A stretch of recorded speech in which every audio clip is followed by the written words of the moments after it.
Welcome to the Learning Pines YouTube. We hope this video helps. Start now by confirming your phone already uses a secure lock, PIN, pattern, or fingerprint. This is required for Google Pay to authorize payments. Once your device lock is active, make sure Google Pay and Android are updated, because newer versions enable smoother, safer enrollment. Next, open Google Pay and sign in with the account that holds your cards. You need to be authenticated before adding the screen lock setting. This sequence prevents errors and speeds up the rest of the setup. Now go into Google Pay settings and locate payment or privacy controls. Look for screen lock or require device unlock. Tap to enable the option that forces a device unlock for every transaction. This ties Google Pay approvals to your phone's secure method.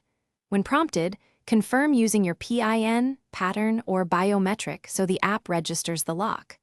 Once done, complete a quick verification. Attempt a small, non-contact test, or use the card check feature to ensure Google Pay. Finish by testing a real contactless payment or an in-app card check. You should see the unlock prompt before authorization, which proves the screen lock is enforced.